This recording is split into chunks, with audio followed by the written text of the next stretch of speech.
What's going on, everyone? Thanks for entering the Lobby of Hobbies, where today we're bringing you another Kickstarter preview. This one is sponsored by Hyperlixer Games and their newest Kickstarter, Mercurial. This is designed by David Go. Now, this game is an engine builder slash hand management game. It's almost as if Century Spice Road and Res Arcana got together, had a baby, and they splashed in a little bit of Fantastic Factories. Now, if any of those three games sound like they're right up your alley, you might want to stay tuned for this one. So if you're ready for it, let's get into it.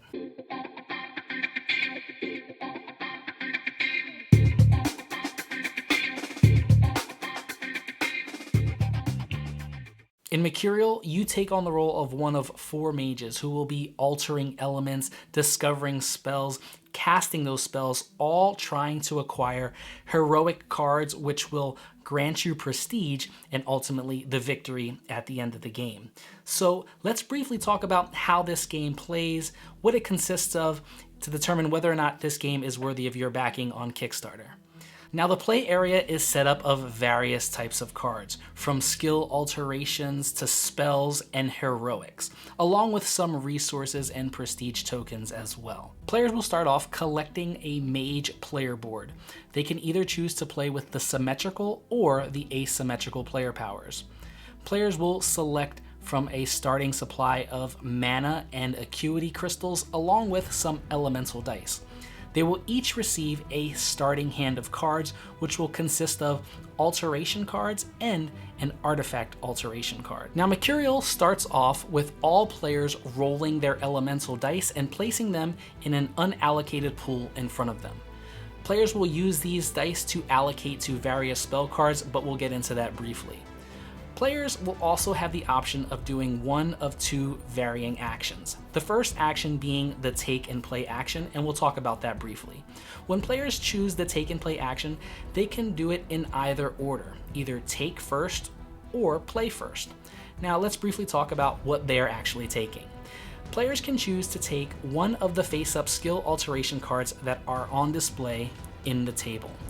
They can choose to take the first card in line for free, adding it to their hand, or any other skill alteration card in the row, making sure that they place one acuity token on every card that is before the card that they selected. The next thing they can choose to take is one acuity token from the supply and adding it to their player board. They can also choose to take one spell card that is face up on display, making sure that whatever spell card they take, they have the allocated elemental die and resources, be it mana or acuity crystals, to add to that card. The last thing they can choose to take is any alteration cards that they have previously played. Now, why will they be getting these cards, or how are they be getting these cards? Because the second part of that take and play action is the play action. But remember, players can play first and then take. When players choose to play, they will take any one card from their hand and play it out in front of them into a discard pile, activating the ability or the action on that card. Some of these cards will allow players to manipulate or alter the elements on their dice. They will also be able to gain various resources as well. Some of these cards can not only be played for the action, but they may also be played for a secondary action that will be found in the lower left-hand corner of that card, sometimes just granting them resources and other times allowing them to re-roll dice. Now, the second and final action that players can choose to take on their turn is to cast spells. Now, when they do this, they will look at their face-up acquired spells and they will cast them for either their ruin or their restore value. Some of their spells, like length spells or enchantment spells, can be used to make their casting even stronger, granting them even more ruin or restore. Now, once they have determined what their ruin or restore value is, they will use that number to gain any of the face-up heroic cards on display on the table. Now, these heroic cards, when acquired, will be placed face up in front of them and grant that player a set number of prestige points at the end of the game. Some of the heroic cards also have a sigil icon in the upper right hand corner that, once in your display, will allow certain alteration cards that you play to be even stronger when you do play them. Now, be mindful when you are playing or casting your spells because you are going to be taking the difference of your ruin and restore value and determining what your final value is. For example, if you have, let's say, 15 restore value and 5 ruin value from your casted spells, ultimately you have 10 restore value to use that to acquire heroics. Now, players can forego acquiring heroic cards and instead use their ruin or restore to gain prestige tokens directly. Now, in the case of the event when you're playing with the advanced rules and you allow your ruin and restore when casting spells to be equal, or in essence 0, there's no difference between them, you reach equilibrium.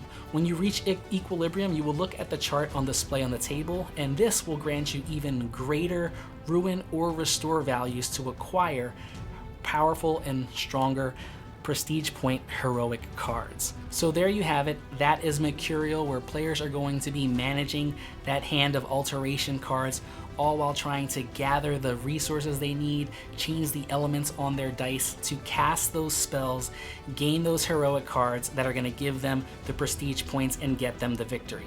Now, if you think this one is up your alley, definitely check out the link to the Kickstarter campaign. It's going to be down in the description below. But also in the comments, let me know what you think of this one. Is this one that you're going to be looking forward to coming out? This one launches on Kickstarter March 22nd. But again, thank you guys for stopping through, and remember to share the games that you enjoy and hopefully someone discovers something worth checking out. But until further ado, I'll see you on the next one.